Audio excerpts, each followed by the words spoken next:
you.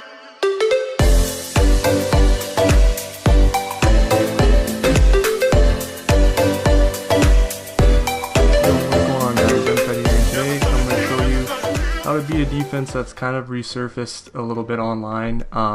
You know, a lot of us probably run it in solo battles, and that is MID-BLITZ out of the nickel AA gap.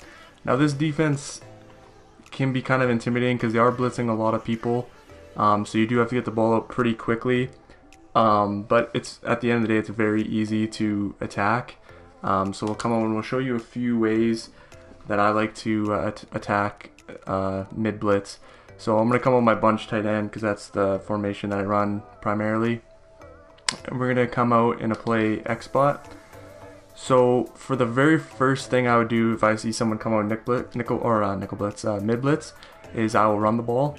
Now we'll try it in practice mode, but I'm going against a legend, so I doubt I'll get like a crazy amount of yards. But online, usually you're going to be picking up more yards just because in practice mode it's a little different for running the ball. But as you can see there, we picked up 5 yards.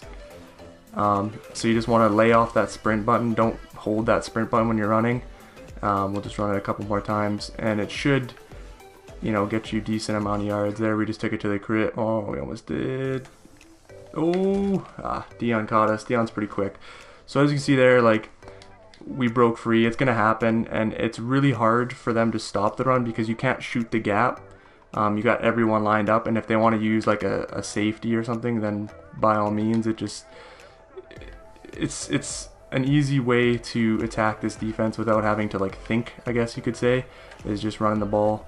So that's primarily what you want to start with at least, and then if he shows that he's getting, you know, stopping it consistently, or you need to start passing, we're going to show you a few passing plays. So what I like to do, the main thing I will do is I will use motion slants to my advantage.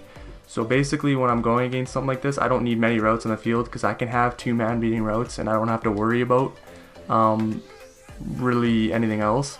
So what do is I fade just in case they get cute and they have a slow guy on one of my receivers. I fade them and I can bomb them over the top. Won't happen in practice mode just because the legends are too fast. There's not really, it's not gonna work. So we won't try that, but definitely look for it online. Just have a fade out there, just as kind of a clear out, but a last ditch option. And then what I like to do is I like to motion over Ridley. Ideally you want better receivers than what we have here, but that's what we got and that's what we're gonna use. I just want to show you that you can still beat these guys with superior or non-superior route running and speed. So I just like to motion them over. And then I just like to make a read, right? So like, you're not going to be able to keep up with Ridley. Like Ridley's in better position than Woodson there, and that's not even the best route to really attack because it's a little deep, so he has time to catch up. But these slants, like when I show you the motion slant, will show you how dominant they are. You can see though, we have 2 options right there.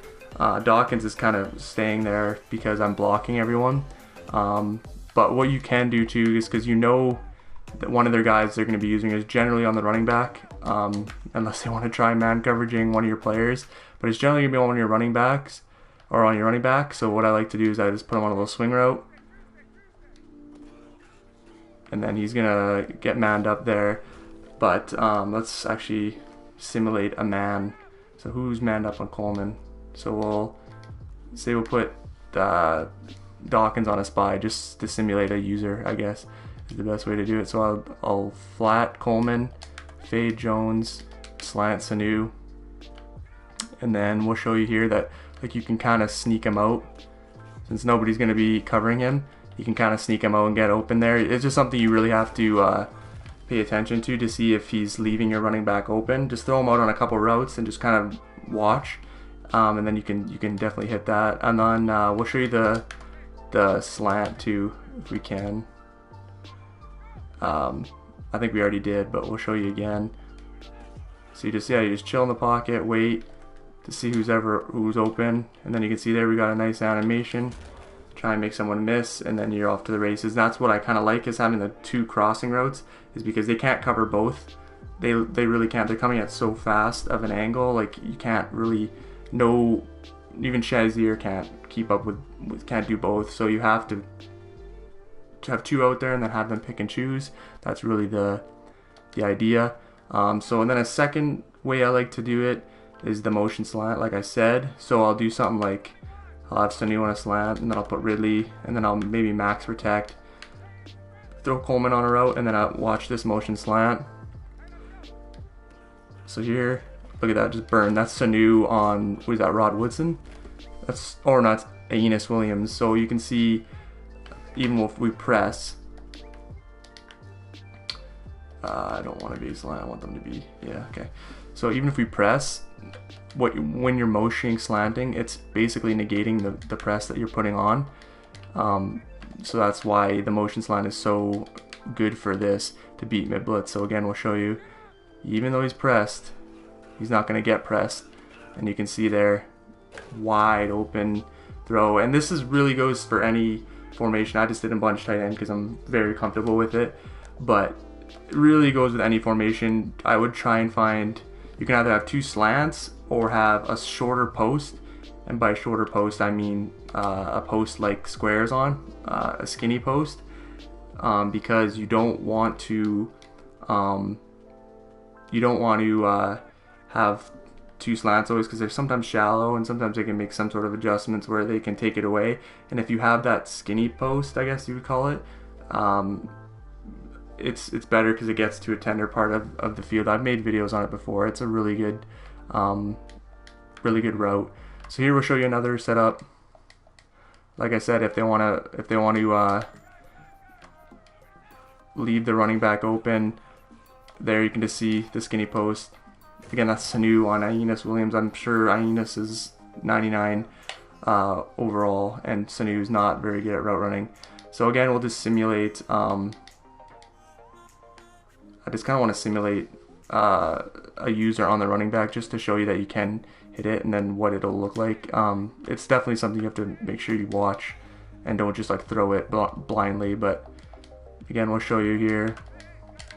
So say they are using the guy that's supposed to be on the running back, boom, take that upfield, and then there you go. So that's kind of what I like to do. I like to keep a running back out on a route just in case, to see if he's not going to be manning him up, and then that way you can just dump it off to him. And then obviously you have the double crossing routes, the slant, the skinny post, and then you have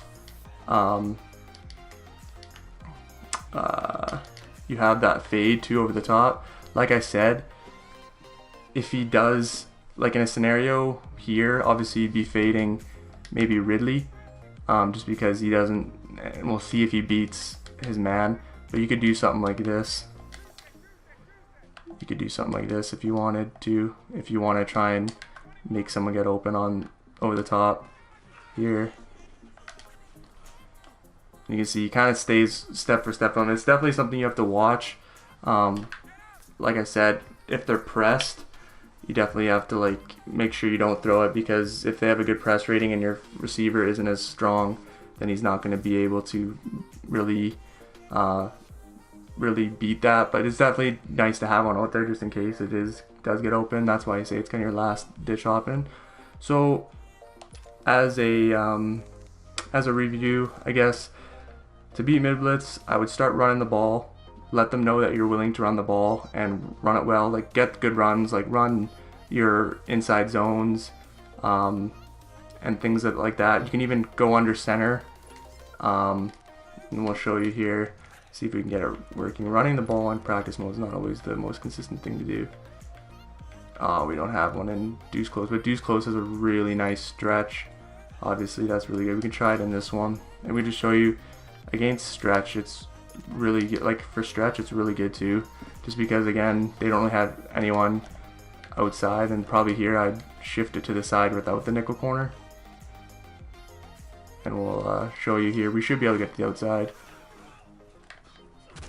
There, Julio kind of got manhandled, but you can see there, like it's kind of there. You just have to tinker around. There we go, we got it there. We got an unlucky fumble, but so you can see there, like stretches do work.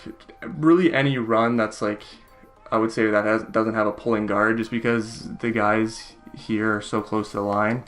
I'd be worried if you pull the guard like here, you could just shoot through the gap, especially if you had like Shazier or something. So I always just stick to like inside zones or stretches or something like that. So yeah, run the ball is the first thing. Motioning slants is your second thing. So try to have a post, like a skinny post and a slant. You can have a deep post too, but those just take longer. I prefer the skinny posts. And they're better if they do come out in zone in nickel 245 AA gap, just in case like they come out in something like a lot of times people like to come out in like maybe like a buck zone blitz or something like that, or come out in like a stock cover 3. It's really kind of, sometimes you can't tell, so then you just if it is a skinny post, it's better against zone because it gets to that tender part of the field, like we've followed in previous videos. And then really motion slants, dump it off to your running back. If it's like, see who they're using as a man up, like, because they're going to be manned up on someone if they're running mid blitz. See who they're using and then try and attack that person.